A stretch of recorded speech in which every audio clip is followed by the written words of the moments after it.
Hi guys, so in this video we will be solving Fibonacci DB problem. So the problem statement says that we are given a number n and we are required to print the nth element of a Fibonacci sequence.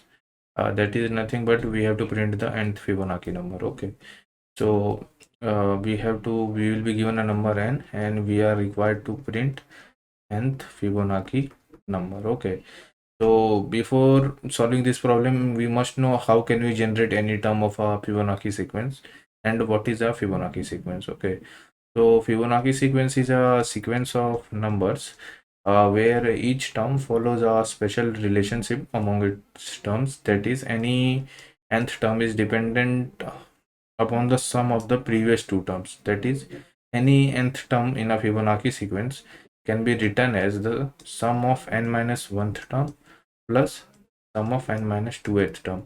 That is, any nth term can be written as the sum of the previous two terms. Okay, along with this information, one more information is required. That is, we must know the 0th term and first term. That is the first two terms of a Fibonacci sequence. Okay, so the 0th term of a Fibonacci sequence is 0 and first term of a Fibonacci sequence is 1. Okay, now using all of the three information, that is these three information, we can generate any of the nth term of a Fibonacci sequence. Okay, now looking at this formula, it gives us a recursive intuition that we can write a recursive code for this particular formula and we will be able to generate the nth Fibonacci number.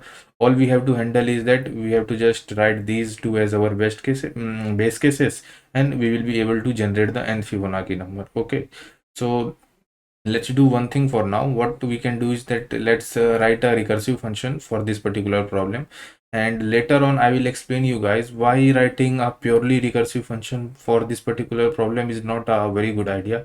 How can we optimize this particular problem? Okay, so for now let's write a recursive function. Okay, the basic idea of our recursive function is that will be that we will be writing a function Fibonacci of n, where we will be keeping faith on the recursion and we will be calling Fibonacci of n minus 1, keeping faith that Fibonacci of n minus 1 will give us n minus 1th Fibonacci number. Okay, so let's keep it as answer 1. Then we will make another faith and we will call Fibonacci of n minus 2, keeping faith that it will give us n minus 2th Fibonacci number. Okay, then our answer will be what? Our answer will be the sum of the previous two Fibonacci number, that is answer 1 plus answer 2. Okay, then we can simply return the answer and our recursive code will be able to generate the nth Fibonacci number. Okay, we have to handle the base cases also over here that we will see while coding only. Okay, so let's move on to the coding part for now and let's write a recursive code for it. Okay, so let's first make a scanner object scn equal to new scanner system.in. Then we are given an integer n, so let's take input for that. Then we have to generate nth Fibonacci number. So let's suppose we have a function and we pass n as parameter, keeping faith that it will give us nth Fibonacci number. If the function gives us nth Fibonacci number, then we can print the nth Fibonacci number. Okay, now it's our job to write the function. So let's write the function public static integer, since the return type will be a Fibonacci number, which is an integer. So let's name the function as fun and it will have an integer parameter n. So it will keep a faith and we will call function of n minus 1, assume keeping faith that it will give us n minus 1 Fibonacci number.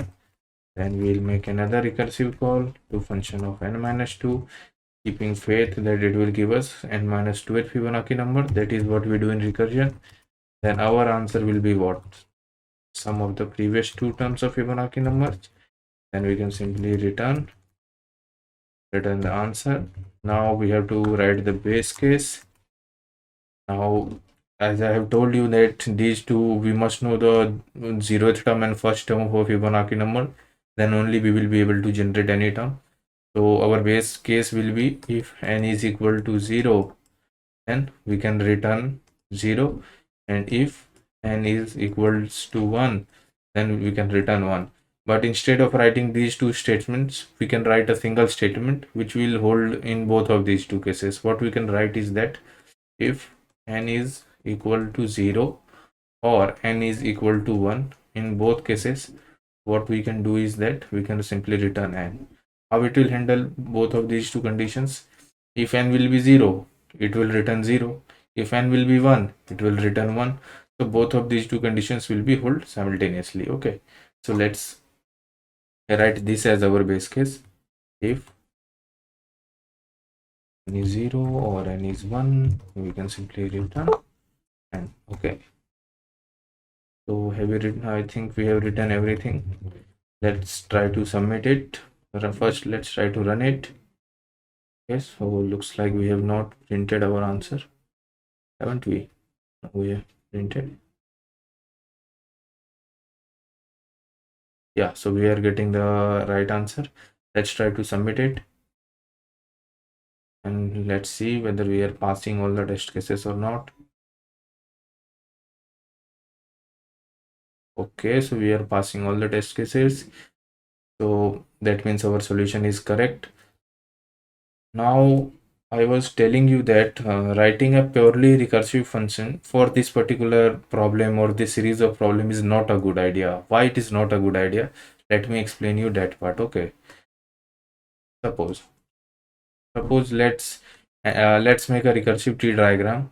What happens if we call this function for Fibonacci of 5? Okay.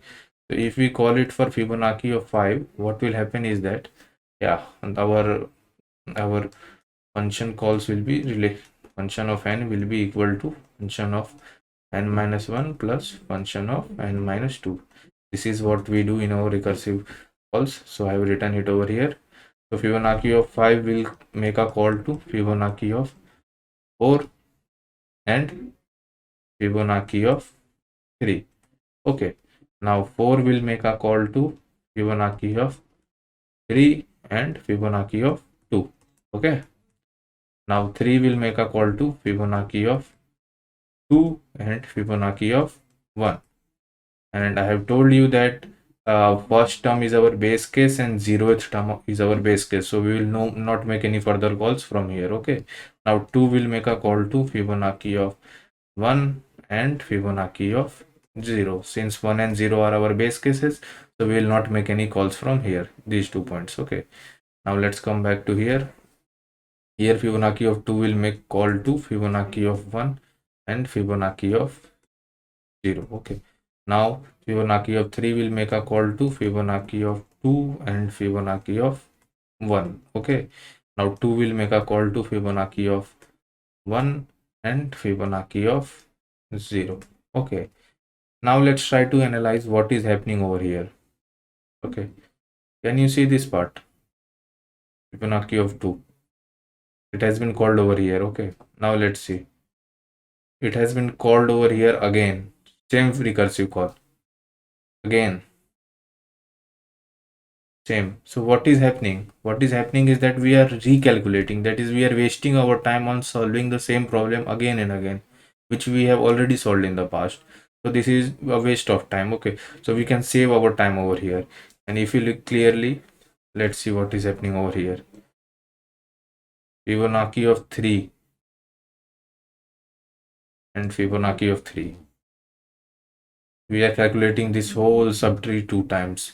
And as the number, that is Fibonacci of n, as the n increases, this recursive calls where we are wasting our time again and again on solving the same problem increases exponentially. Okay, so we are wasting our lot of time in resolving the problems which we have already solved. So here the idea of dynamic programming comes. What it says that if we have solved a particular problem, what can we do? Like we can store the answer for that particular problem. Like if I have solved Fibonacci of 2, what I can do is that in the memory somewhere I can store that Fibonacci of 2 is equal to something like x. Okay, now whenever I will again use Fibonacci of 2, I will simply check in the memory. If Fibonacci of 2 is already present, then I will not resolve this particular problem. What I will do is that I will simply take the answer from here and use it over there. Okay, so this is the idea of dynamic programming. Okay, now there are two approaches via which we can solve any dynamic programming problem. So let me discuss it with you guys. So the two approaches are, one of the approach is what, memoization approach, and the second one is a tabulation approach. Okay. So what happens in memoization approach is that whenever we calculate any answer, we store it somewhere. And next time, whenever we want to recalculate that particular answer, we check in our storage. If that particular answer we have already solved earlier in the past, then we will simply use it. What I mean by it is that, suppose this is our Fibonacci function. We made a call to function of n minus 1. We made a call to function of n minus 2. And our sum will be what? Let's suppose this is answer 1, this is answer 2. Now our answer, my answer will be what? Answer 1 plus answer 2. Now instead of simply what I was doing in recursive call was I was simply returning answer. But here I want to make a change in case of DP. What I am saying is that this time I have calculated answer for n. Why simply return it? I can store it over here.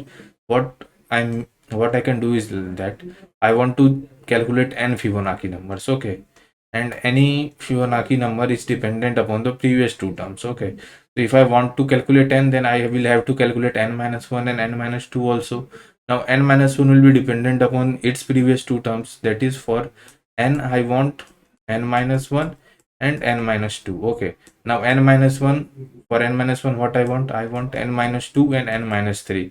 For n minus 2 I want n minus 3 and n minus 4. Okay, so this goes down till I reach 1. Okay, so for calculating any nth Fibonacci number, I will have to calculate all the Fibonacci numbers from 1 to n. Okay, then only I will be able to calculate any nth Fibonacci number. Okay, so what I can do is that I know that I am going to calculate all the Fibonacci numbers from 1 to n. Okay, so what I can do, I can make an array of size n. I can make an array of size n, and whenever I calculate any nth Fibonacci number, I will store in this. I will store the answer in this array. So next time if I am recalculating the answer, I will not make the recursive calls again. I will simply check in the storage. If the answer is present, then that means that I have already solved it in the past. So I will simply use the answer. Okay. So my idea will be that I will make a array of size n, and initially I will fill it with -1. Okay. Why I am filling it with -1? Since Fibonacci series starts with 0, 0, 1, 1, 2, 3, 5, and so on. So there is no -1 term in this particular sequence. Okay, so -1 indicates that I have not solved this particular problem. So I will check if a particular location is having -1, that means I have not solved it. Okay, and if it contains some other values, that means I have solved it earlier in the past, so I will not resolve it again. Okay, so that is what my idea will be. Okay, so now here I have calculated the answer for nth Fibonacci number. So instead of simply returning over here, what I can do is that I will let me name this array as dp. Okay, I'm naming this array as dp. So what I can do is that I can write something here like dp of n is equal to answer. Okay, suppose I'm calculating this particular Fibonacci number and my answer comes out to be like 5. So what I will store it over here is 5. Okay, so instead of -1, now 5 will be stored over here. Okay, now next time, suppose when I re-enter into this function, I will check if dp of n is not equal to -1. That means I have already solved this problem. No need to make the recursive calls again and waste the time. If it is not equal to -1, that means I have solved it. So what I can do is that I can simply return from here dp of n. Okay, this is what the idea of memoization is. So in this way we optimize our recursive solution using the technique of memoization. Okay, now let's move on to the second technique, that is the tabulation approach. So what we do in tabulation approach is we do the same what we do in the memoization, but instead of making the recursive calls, we see the pattern in which this particular table is filled in the memoization approach, and we try to fill that table on our own without making our recursive calls. Like we use loop statements and try to fill the table without making the recursive calls. Okay, let me explain you it in a clearer way. Like we want to generate the nth Fibonacci number. Okay, I have explained you here that for generating nth Fibonacci number, I will have to generate all the Fibonacci numbers from 1, 2, 3, 4, dot, dot, dot, up to n. Okay. So I have to generate all the Fibonacci numbers. So what I can do over here is that I will make an array over here. And I have told you earlier only that if I want to generate the nth Fibonacci number, I want the 0th Fibonacci number and first Fibonacci number. Then only I will be able to generate. So what I will do in this array is that in position of 0, I will store 0. On position of 1, I will store 1. Now I want to generate up to nth Fibonacci number. So what I will do is that I will make a loop from I equal to 2, I less than equal to n, I plus plus. I know that any nth term is dependent upon n minus 1th term and n minus 2th term. Okay, I know this. So what I can do is that my n minus 1th term is stored in, if I am on ith position, then my n minus 1th term is stored on dp of I minus 1. The name of this array is dp. Okay, suppose I am on 2th position. For 2, what I want? For 2, I want 1th term and 0th term. If I is equal to 2, then my 1th term is stored where? On I minus 1, and my 0th term is stored on where? I minus 2. Why? 2 minus 2 equal to 0 and 2 minus 1 equal to 1. Okay, so if I am on ith position, then my n minus 1th term is stored on dp of I minus 1, and my n minus 2th term is stored on dp of I minus 2. Okay, so instead of making recursive calls, we can write something like this. For dp of I can write that dp of I is equal to dp of I minus 1 plus dp of I minus 2. Okay, so in this way, what will happen is that I have initially stored my dp of 0, means Fibonacci of 0th answer and Fibonacci of 1 answer. Okay, now I start iterating from I equal to 2, and I moved till I equal to n, and each time I calculated the ith Fibonacci number. So what will eventually happen is that my second Fibonacci number will be calculated, third Fibonacci number will be calculated, fourth one will be calculated, and so on. My nth Fibonacci number will be calculated. So finally my nth Fibonacci number will be stored in the nth location. So after calculating, what I can simply do is that I can simply print my dp of n, because my nth position stored the nth Fibonacci number. Okay, I hope I had made it clear to you guys. Let me explain the tabulation part again. What I am doing over here is that I know that for calculating nth Fibonacci number, I need to generate all the Fibonacci numbers from 1 to n. Okay, any Fibonacci number is dependent upon the previous two terms. Okay, nth Fibonacci number is dependent upon the sum of n minus 1th Fibonacci number plus n minus 2th Fibonacci number. Okay, so what I want to generate all the n Fibonacci numbers, so I will make an array n of size n, and at each location I will store ith Fibonacci number. Suppose for I 0, 1, 2, 3, 4, 5, 6, 7. At third location I will store third Fibonacci number. At fourth location I will store fourth Fibonacci number. At sixth location I will store sixth Fibonacci number. Okay, initially I know that I need to know 0th Fibonacci number and first Fibonacci number, then only I am able to generate any nth term of a Fibonacci number. So at place 0 I will store 0, and at place 1 I will store 1. Okay, now what I can do is that I can simply write a for loop for from I equal to 2, I less than equal to n, and I plus plus.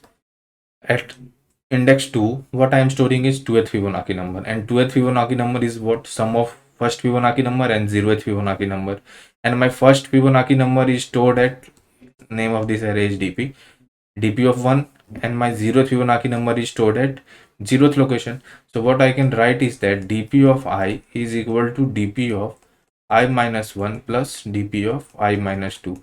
So my second Fibonacci number will be calculated. When this loop will move in, counter will increase, and I will reach to I equal to 3, then my third Fibonacci number will be calculated. So on, this will proceed, and I will be able to calculate my nth Fibonacci number. Okay, and my nth Fibonacci number will be finally stored at the nth location, that is at the final location. So after completing this loop, I will print the dp of n position.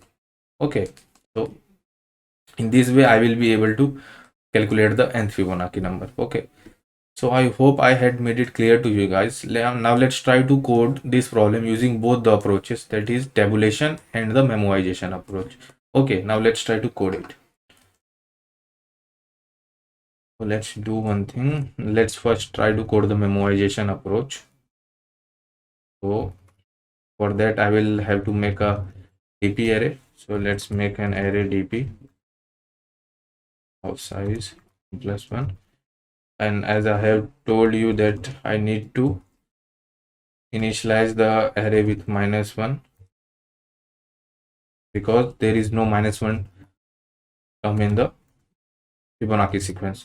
So this can help me identify whether I have solved the problem earlier or not. Okay, so what this line is doing is nothing but this is a for loop from integer I equal to 0, I is less than n plus I, and it makes dp of I is equal to -1. Okay, this is what this particular line is doing. Okay, now let me pass this dp in the argument.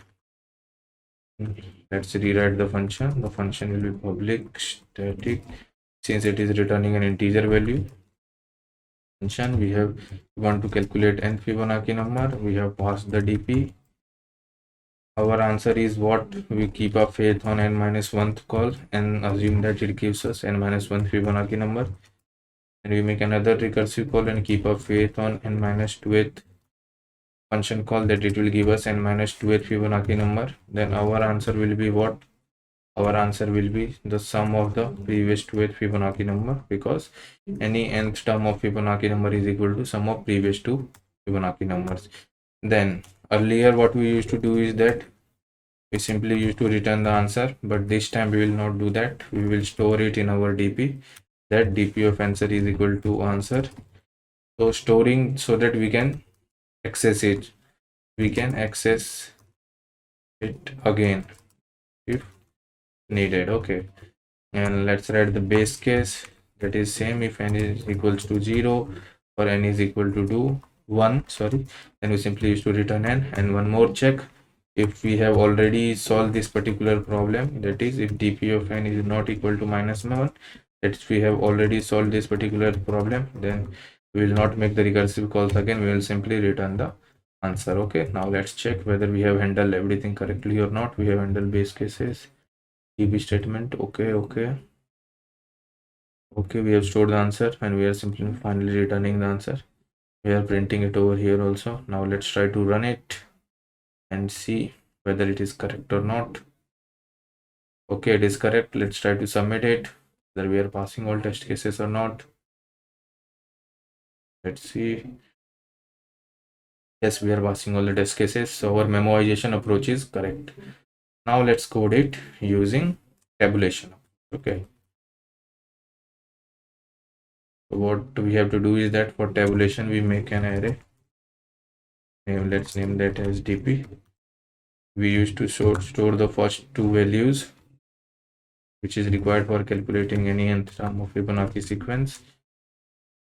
Now we used to iterate and calculate each Fibonacci number from I equal to 2 to n, that is 0 to n, but we have written 0 and 1 initially. We are not using for loop for calculating 0th and 1th Fibonacci term, because we need to know these two terms, then only we will be able to calculate any other terms. Okay, so for I equal to 2, I less than equal to n plus I, what I can write is that dp of I, that is Fibonacci of I, is equal to Fibonacci of I minus 1 plus Fibonacci of I minus 2, and Fibonacci of I minus 1 and I minus 2 are stored at dp of I minus 1 and dp of I minus 2 locations. So I have written dp of I minus 1 and dp of I minus 2 instead of recursive calls. Finally, my answer is stored at nth location, so I will print the nth Fibonacci number is stored at nth location, so I will print dp of, and let's check everything is correct. Yeah, it looks correct. Now let's try to run it and see whether it is passing or not. Okay, it is passing. Let's try to submit it, whether we are passing all test cases or not. See whether we have written correct code. Yes, we have written correct code. So I hope you guys would have understood the solution.